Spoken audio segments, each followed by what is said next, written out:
నమస్కారం. కేళ్ల నొప్పులు వచ్చినప్పుడు, కేళ్ల వాతం అనే వ్యాధి ప్రవేశించినప్పుడు మనం ఎలాంటి ఆహారపు జాగ్రత్తలు తీసుకోవాలి? ఈ ప్రశ్నకి కాస్త సమాధానాలను మనం వెతుక్కుందాం. ఈ కేళ్ల నొప్పులకు సంబంధించి రొమటాయిడ్ ఆర్థరైటిస్ అని మనం అనేక కారణాలు ఈ వ్యాధిని తీసుకొస్తున్నవి మీ అందరికీ తెలుసు. అయితే మనం తక్కువ ఆలోచించే ఒక అంశం గురించి మీతో నేను ముచ్చటిస్తాను.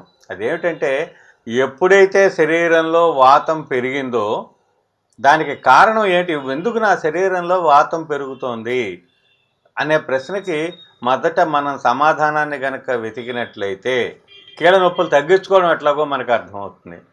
ప్రధానంగా కీళ్ళవాతం వ్యాధులు ఉన్నటువంటి వ్యక్తుల్లో మనం గమనించాల్సినటువంటి అంశం ఏమిటంటే, వాళ్ళ జీర్ణశక్తి చాలా తక్కువగా ఉంటుంది. అనుబంధంగా గ్యాస్ ట్రబులు, చక్కటి తిన్నది ఏం తిన్నా పడకపోవడం, కొన్ని ఇబ్బందులు పెట్టడం లాంటి లక్షణాలు కనిపిస్తూ ఉంటాయి. ఒక చిన్న ప్రశ్న అండి, నిన్న నొప్పులు తక్కువగా ఉన్నాయండి, ఇవాళ తెల్లారేపాటికి బాగా వచ్చేసాయండి అంటూ ఉంటారు. లేదా నిన్న చాలా ఎక్కువగా ఉన్నాయండి, ఇవాళ కాస్త నయంగా ఉంది అని చెప్పి అంటూ ఉంటారు. నిన్న ఎక్కువగా ఉండడానికి, ఇవాళ నయంగా ఉండడానికి, ఒక్కోరోజు అసలు లేకపోవడానికి ఈ గ్రెడేషన్, ఎక్కువ తక్కువల తేడాలు ఎందుకు కనిపిస్తున్నాయంటారు? ఈ మనకి ఎముకలు, జాయింట్ల లోపల ఏర్పడ్డటువంటి తేడాల గురించి ఇవే కారణాలు అని కనుక మనం అనుకునేటట్టుగా అయితే, నొప్పి తక్కువగా ఉన్న రోజు కూడా ఈ తేడాలు ఉన్నాయి కదా, ఎముకలో ఏర్పడ్డటువంటి తేడాలు, జాయింట్ల మధ్య ఏర్పడినటువంటి తేడాలు, మరి ఆ రోజు నొప్పి ఎందుకు తక్కువగా ఉంది? ఒక్కొక్క రోజు చాలా తీవ్రంగా ఎందుకు ఎక్కువగా ఉంది అంటే, నొప్పిని ప్రేరేపించేటువంటి అంశాలు వేరే ఉన్నాయి అని మనం అర్థం చేసుకోవాలి. ఏమిటా అంశాలు? వీటిని పెయిన్ ట్రిగ్గరింగ్ ఫ్యాక్టర్స్ అంటారు. నొప్పిని పెంచేటువంటి అంశాలు. ఏమిటి నొప్పిని పెంచేటువంటి అంశాలు? దీని గురించి ఆలోచిస్తే, ఆ అంశాలను మనం చేసినప్పుడు ఆ రోజు నొప్పి ఎక్కువగా ఉంటుంది. ఆ అంశాలను మనం చేయనప్పుడు, నొప్పిని తగ్గించే అంశాలను మనం చేసినప్పుడు నొప్పి తక్కువగా ఉంటుంది. దీన్ని గనక మనం గుర్తించగలిగితే, ఇదిగో ఈ పని చేస్తే, ఇది నేను తింటే, ఇది నేను తాగితే నాకు చాలా హాయిగా ఉంటుంది, ఇది నేను తింటే, ఇది తాగితే నాకు నొప్పులు చాలా తీవ్రంగా ఉంటున్నాయి అన్న గమనింపు గనక కీళ్ళవాతం వ్యాధిలో గనక మనకి వచ్చినట్లయితే సగం వ్యాధి తగ్గినట్టే. అంటే దీని అర్థం ఏంటి? మనం కారణాలను పట్టించుకోవటం లేదు. మనం నొప్పినొచ్చే పనులు, వ్యాధులు రెండు రకాలుగా ఉంటాయండి. ఒకటి వచ్చేవి, రెండు తెచ్చుకునేవి అని. వచ్చే వ్యాధులు ఏవి, తెచ్చుకునే వ్యాధులు ఏవి? వాటంతటా మన ప్రమేయం లేకుండా వచ్చే వ్యాధులు కొన్ని ఉండొచ్చు. ఉదాహరణ, ఊరంతా కళ్ళకళ్ళకుంది, మనకే వచ్చింది అని అనుకుందాం. మనకు కూడా ఎందుకు వచ్చింది? మన అశ్రద్ధ వల్లే మనకు వచ్చింది. రాని వాళ్ళు చాలామంది ఉన్నారు కదా, మనకే ఎందుకు వచ్చింది అంటే, మనం దానికి తగిన జాగ్రత్త తీసుకోకపోతే వస్తుంది. కాబట్టి వ్యాధుల్లో ఎక్కువ భాగం తెచ్చుకునే వ్యాధులే. మన అశ్రద్ధ వల్ల మనం పిలిస్తే వచ్చినటువంటి వ్యాధులే ఎక్కువ ఉంటాయి. కీళ్ళవాత వ్యాధిలో కూడా వ్యాధి ఎందుకు వచ్చినా దాని కారణాలు అనేకం ఉన్నప్పటికీ దాన్ని పెంచి పోషించుకుంటున్నది మాత్రం ఖచ్చితంగా మనమే. మన ప్రమేయం లేకుండా, మన పాత్ర లేకుండా, మనకి ఎవరి మొహమో చూసి నిద్ర లేచినందువల్ల ఇవాళ నొప్పి పెరిగింది అంటే పచ్చి అబద్ధం. ఎవరి మొహం చూసి నిద్ర లేచినందువల్ల రాదు, ఎవరో శాపనార్థాలు పెట్టినందువల్ల రాదు, ఇంకెవరో ఏదో చేసినందువల్ల కూడా మనకి నొప్పి రావటంలా. నొప్పి ఖచ్చితంగా మన ఆహార విహారాల వల్ల మాత్రమే పెరుగుతోంది. దీన్నే ట్రిగ్గరింగ్ ఫ్యాక్టర్ అంటారు.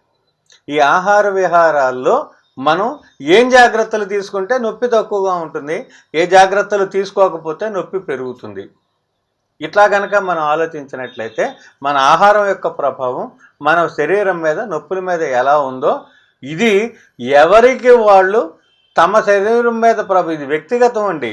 మీకు ఈ వస్తువు పడిందా లేదా అన్నది ముఖ్యం. అది మీకు మాత్రమే సంబంధించిన విషయం. నాకు పడనవన్నీ మీ చేత మానిపించేస్తే అది వైద్యం కిందకి రాదు. ఇంకెవరికో పడనివి మీ చేత మానిపించకూడదు, మీకు పడనివి ఇంకొకళ్ళని మానిపించకూడదు. మీకు ఏం పడలేదు, ఏం తింటే నొప్పి పెరుగుతోంది, ఏం తింటే నొప్పి పెరగట్లేదు, ఇది ముఖ్యం. అందరికీ అన్నీ ఒకే రకమైన ప్రభావాన్ని కలిగించవు. వాళ్ళ శరీరతత్వాన్ని బట్టి దాని ప్రభావం ఆధారపడి ఉంటుంది. సో అప్పుడు మీ శరీరానికి మీరు తీసుకున్న ఆహారం నొప్పిని పెంచేదిగా ఉందా, తగ్గించేదిగా ఉందా అన్న గమనింపు గనక మీరు ఈ రోజు నుంచి ప్రారంభిస్తే మీ నొప్పులు తగ్గినట్టే. ఎందుకంటే మీరు గమనించుకుంటున్నారు, గమనిస్తే ఇది ఖచ్చితంగా ఇదేనని నిర్ధారించుకుంటున్నారు, దాన్ని మాన్తున్నారు. మాన్నందువల్ల నొప్పి తగ్గుతుంది.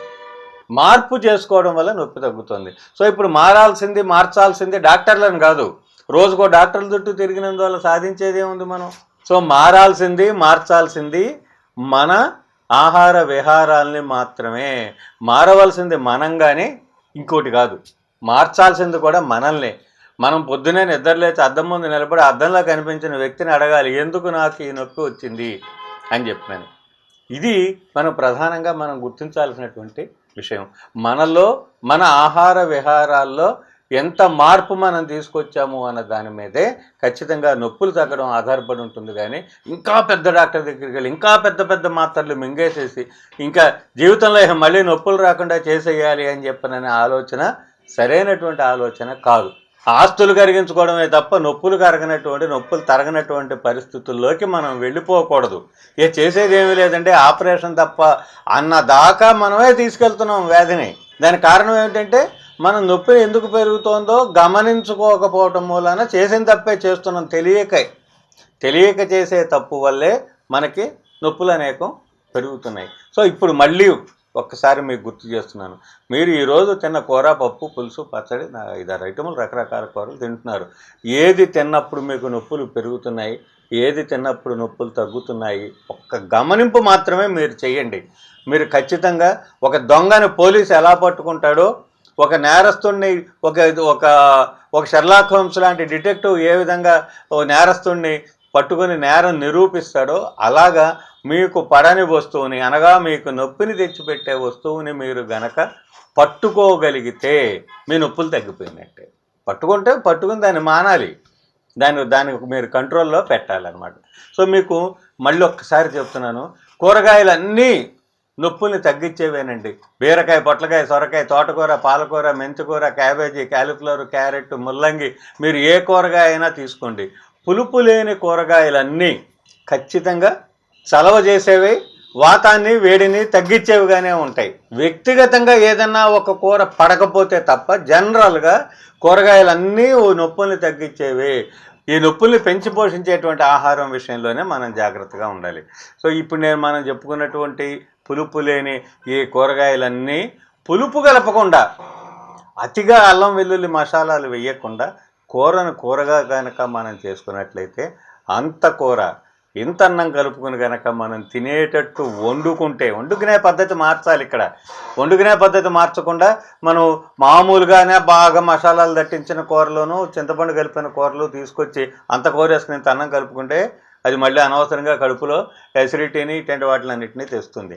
కాబట్టి ఉత్త కూరగానే తినగలిగేటట్టుగా వండుకుంటే, అనగా దాంట్లో చింతపండు, అల్లం వెల్లుల్లి మసాలాలు చాలా పరిమితంగా, నన్ను అడిగితే వేయకుండా కనుక వండుకుంటే, మామూలు తాలింపు కూరలు కనుక చేసుకుని బాగా కూర ఎక్కువగా అన్నం తక్కువగా తినడం అనే దాన్ని ప్రాక్టీస్ చేయండి. నెల రోజుల్లో మీకు కీళ్ళ నొప్పుల్లో మార్పులు వస్తాయి. చెయ్యండి. అసలు ముందు మనం ప్రారంభించుకుంటే మన ఆహారపు అలవాట్లలో తేలికగా అరిగే గుణాన్ని కనుక మనం ఉపయోగించుకున్నట్లయితే, కష్టంగా ఎప్పుడు అరుగుతుంది ఆహార పదార్థం, చింతపండు రసం వేస్తే కష్టంగా అరుగుతుంది. బాగా అల్లం వెల్లుల్లి జీర్ణశక్తిని పెంచే ద్రవ్యాలు, కానీ దాన్ని తీవ్రంగా ఎక్కువగా కలుపుకున్నాం అనుకోండి, జీర్ణశక్తిని చంపేస్తాయి. అవి చాలా పరిమితంగా వేస్తే జీర్ణశక్తి పెరుగుతుంది. అదే అల్లం జీర్ణశక్తిని పెంచేందుకు అదే, చంపేందుకు అదే.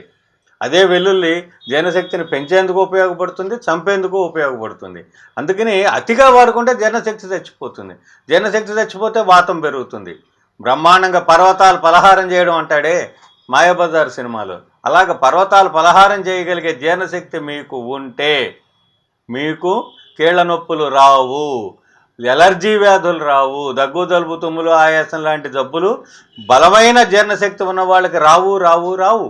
అలాగే బలమైనటువంటి పర్వతాలు పలహారం చేయగలిగే వ్యక్తులకి కీళ్ళవాతం, కీళ్ళ నొప్పులు రావు.